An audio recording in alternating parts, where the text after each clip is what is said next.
Hi, Pamela. This is Sarah from Artisan Indie, and I am critiquing your Etsy shop today, Infinite Designs.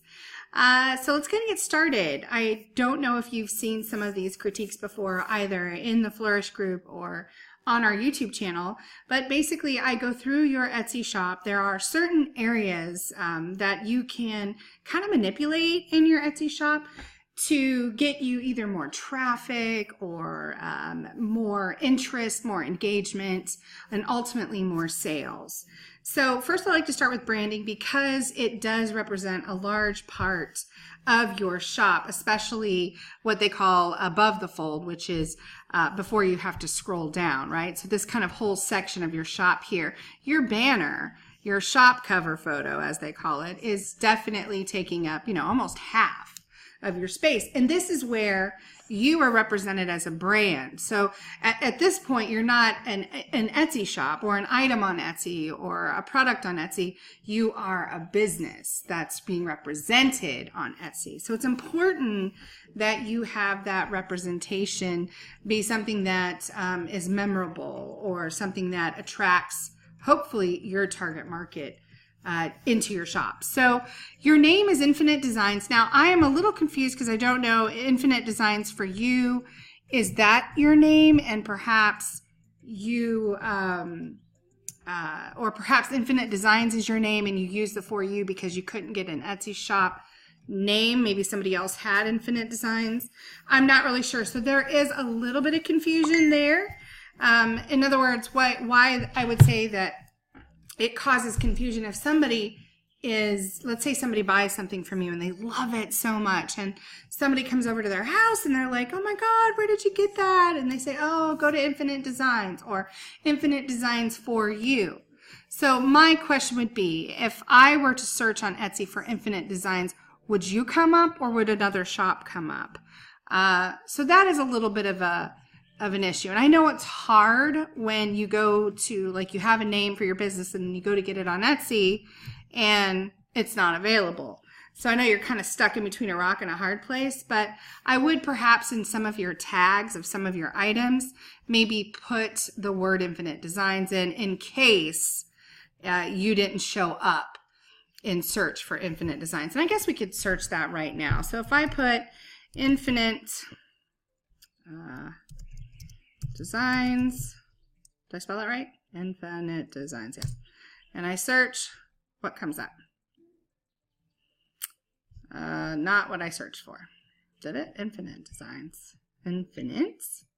See, so I'm searching for this and you're not coming up, right? That would be a problem. Somebody said, oh, go look at Infinite Designs on Etsy, and you didn't come up, then that's sales you could be losing. So you may definitely want to, and not all of them, I don't want you to waste precious tag space, but you may want to put your name in at least a few tags so that some of your items come up when somebody searches for Infinite Designs. Okay, let's also talk about your branding. So branding, and I'm talking about more of the design aspect of your branding right now. It looks like we got some kind of like grayscale wood graphic, and then it looks kind of like this white, almost has a grunge look, like something you'd see on a cement wall or something, or a paint, right? Kind of a distressed paint maybe. And then you have this narrow block font, Infinite Designs. Now, I'm not exactly sure what you make. I do see some wood signs here. Let me kind of scroll down here.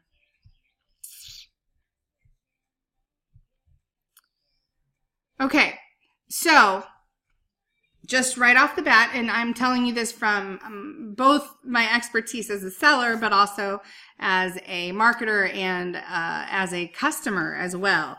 So your branding is not speaking to your target market. Basically, I'd like to ask you, who is buying your product? Who is buying these wood-stained signs with this pretty kind of script font and, I guess birthdays or special dates to remember? Who would be buying something like that? Think about that for a minute.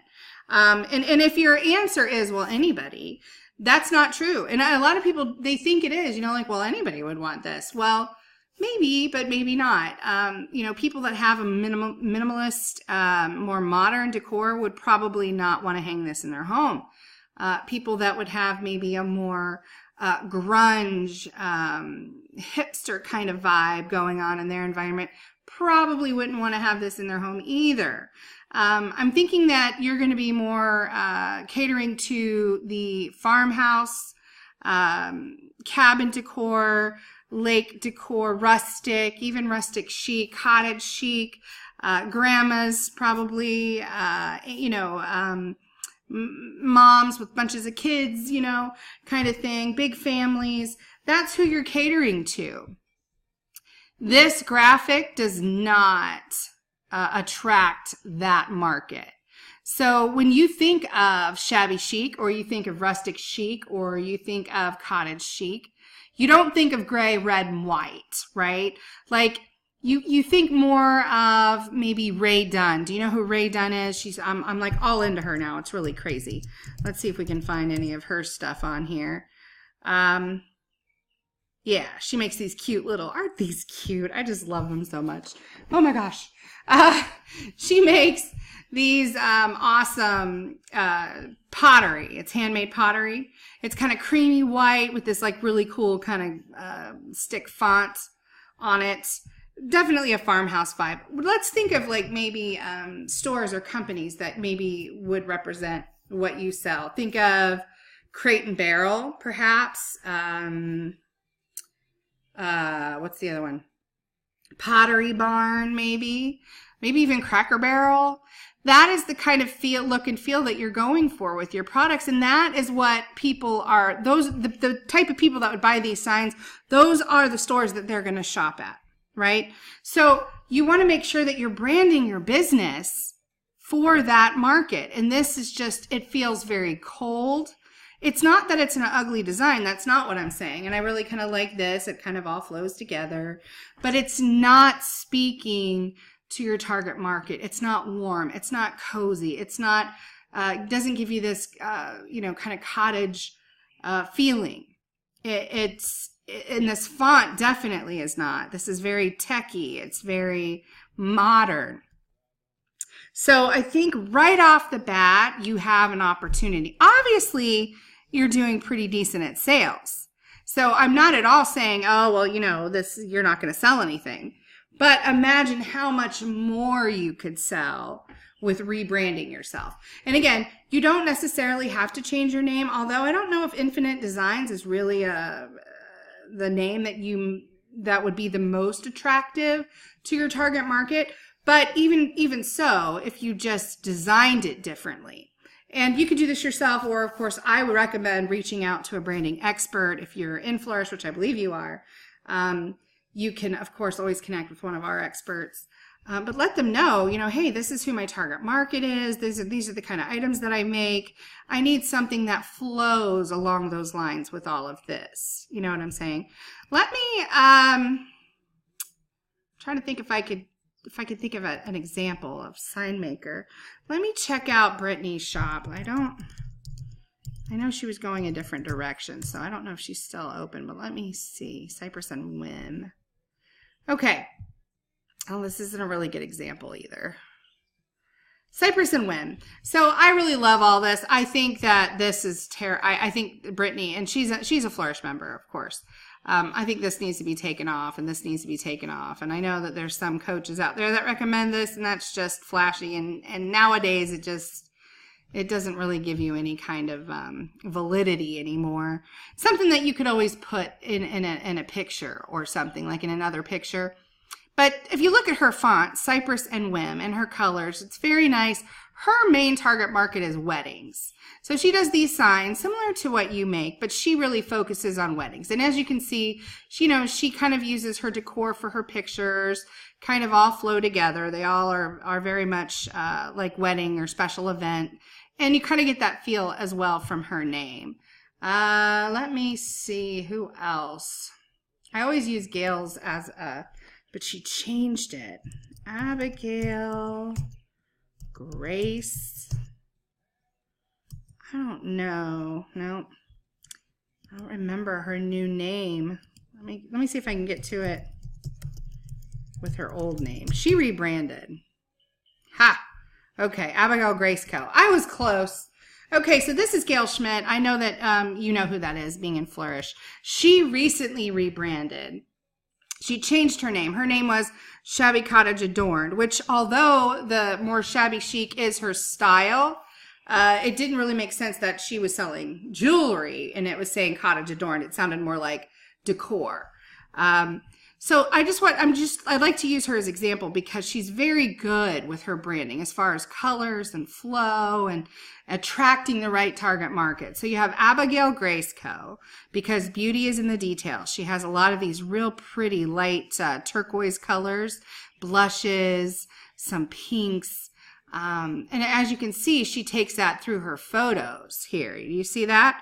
So the person that's going to be attracted to this banner, right, logo, if you will, is the same kind of person that's probably going to be more apt to buy these pieces of jewelry, which I am so in love with. I seriously, I can't stand, I go to her shop and I always want to buy something. It's so bad.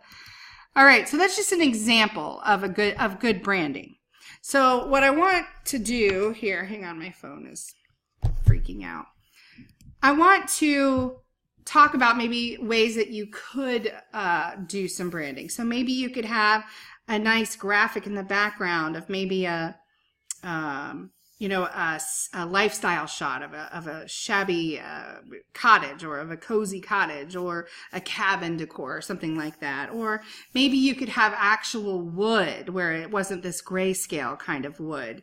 Maybe a darker brown or a nice mahogany or something with maybe a cream or a white font that was more script-like, sort of kind of like you're painting here. So that's what I would go with. I wouldn't, and it's not that you have to match it exactly with your product, but you want to make sure the message is the same. Okay, so I definitely think you have a lot of opportunity here. I like that you have a picture of yourself right here, a nice close-up with your name. That's awesome. I like that you're using some strong keywords here, birthday boards, school chalkboards, and new DIY kits. That's nice. You may want to put some gifting type keywords up here, like Mother's Day gift or something like this. I would think that this would be great as some type of family gift or mother's gift or grandmother's day gift. Something like that might be good to put up there as well. You can always switch it and change it out. Right here is your featured section. You want to have seasonal items in this section. Okay, so that means that it should change every 2 months-ish, right? So like right now, what do we have coming up? We have Mother's Day coming up. We have Father's Day coming up. We have summer, family vacations, family reunions. Think of all the weddings.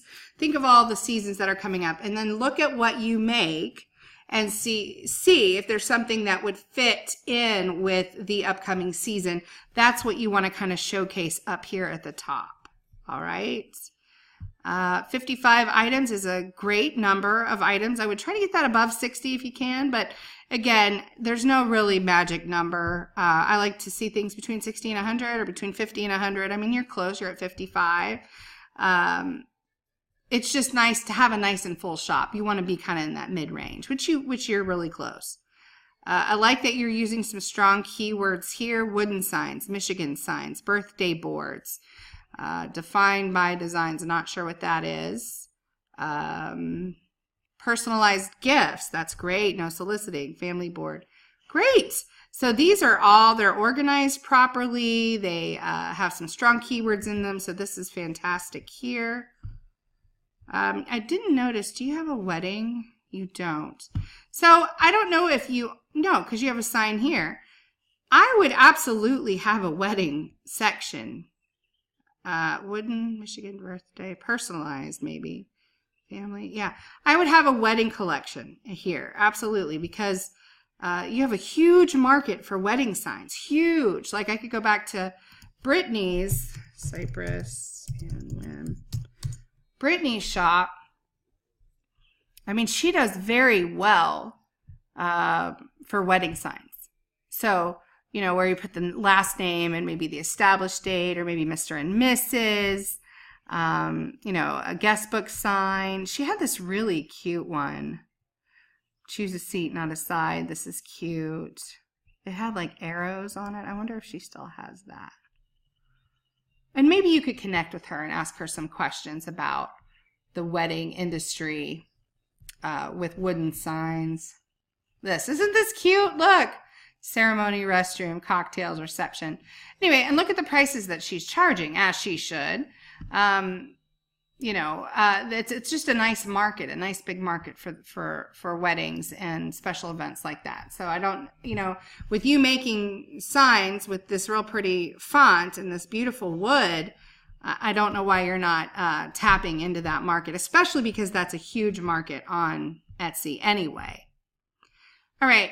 So let's go down to your About section. This is your About section, and it looks like you have a decent amount of text, and you have it broken up well, which is nice. However, you're missing a huge section here. You're missing the photo slideshow.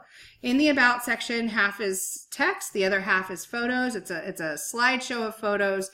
You can have 5 in there. You can also even put a video in there, which I highly recommend. I know that not a lot of people, especially creatives, are comfortable being on camera, but it's a great way for you to connect with your customer, to let them know who you are, why you do what you do. And right now, video is all the rage. It's being shared everywhere. It's just a great way for you to get out there. Maybe showcase your studio, your processes.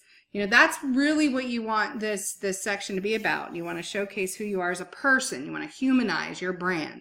Because one of the selling points of your brand is that you're a handmade business owner. You're not mass producing these signs on a line. You're making them by hand. You're probably cutting the wood, staining it, or sanding it, staining it, painting it, you know, packing it, shipping it. That matters. It matters. It makes it worth more money, and not only can you make more money versus like a sign that you'd buy at the store, but it also means more to the person receiving it. So whether it's the gift giver giving it, or the person receiving it as a gift, or if they're using it for themselves, they're going to think of it slightly differently than they would if they bought it at, let's say, Walmart, right? Because it's handmade, so it has a little bit more of a significant value. They're going to treasure it just a bit more. It's really an important section. Plus, Etsy gives a slight bump in ranking to those who have a full About page filled out. So if you have that nice video section, that is half of the About page. So right now, it's showing that you don't have it all filled out. So make sure that you do that. Around the web, okay, we have your website, which is awesome. You know, virtual high five for having a website. Facebook, where is Instagram or Pinterest? If you have an Instagram or Pinterest, I want you to put that here. And I'm not saying that you have to have all 3 of those. I prefer, actually, I tell my clients, hey, you guys should probably just have 1 or 2 that you're really, you know, that you can practice or that you can spend time with. You want to have a social network that is where your target market hangs out. So where do you think, in your opinion, where do you think that most of the people that buy your signs, where do you think they spend time on social media? Now, you may say Facebook, right? Everybody's answer is always Facebook, because Facebook is Facebook. I mean, like, the Facebook rules the world right now.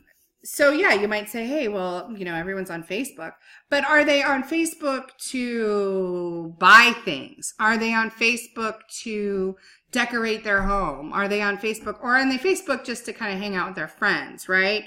And family, or to stay in touch, or I don't know, to check and see if a business is open and selling pizza on Sundays, you know, who knows? But with your product is decor, and it's decor centered around families. So if you think about it, where do people go to plan their homes, their home decor?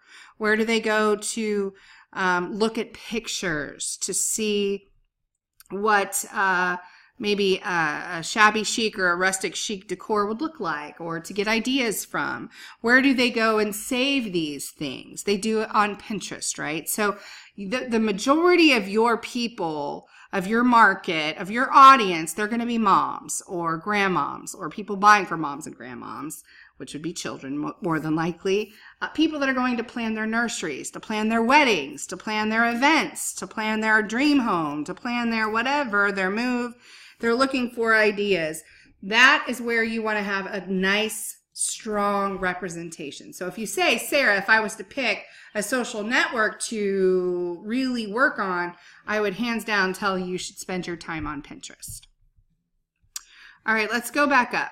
Let's look at your pricing. Okay, you're charging the 99-cent price point, which is fine. I recommend 95 or 99. 95 tends to have a little bit more of a boutique feeling. Like, and why I say that, people go, do you just make this stuff up? And, no, I don't. If you spend your time, I'm an avid shopper, not just to like shop and buy things, but I love to go into retail stores. It's like my thing. Like I'm in my zone in that environment. Like I look at pricing, I look at displays, I look at trends, I look at colors, I listen to the music, I look at how they're formatting their stores and setting it up, because believe it or not, online shops, if they mimic more of an in-store feeling, they're going to be more popular. For me, and for me to teach in the Artisan Indie community, in the Flourish community, or to my private one-on-one clients, I have to be knowledgeable in all of that stuff. So the more boutiques I go into, these are more mom and pop shops, more independent shops. They're usually set up a little bit nicer. They usually smell a little better. They have nicer music playing. They have maybe perhaps a more higher line of product.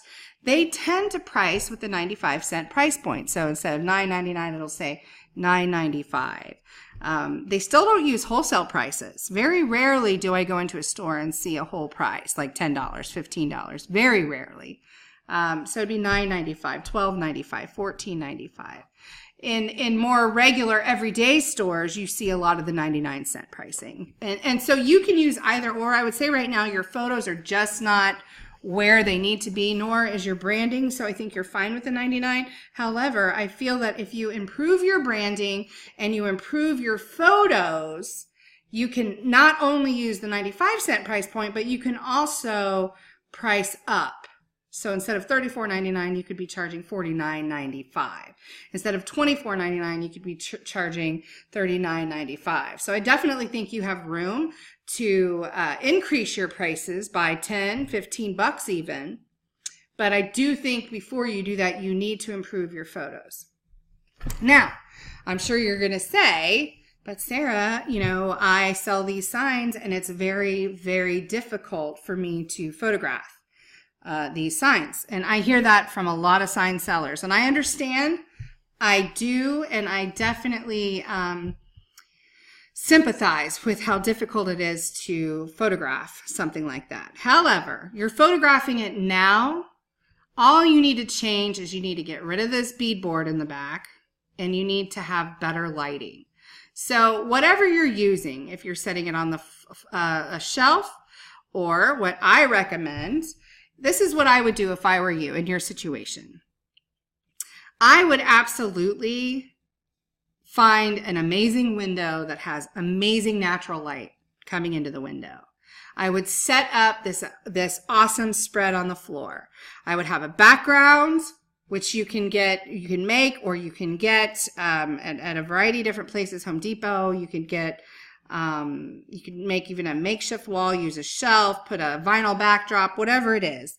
On the floor, I would even set up a shelf or just set your sign down like it looks like it's hanging on a wall.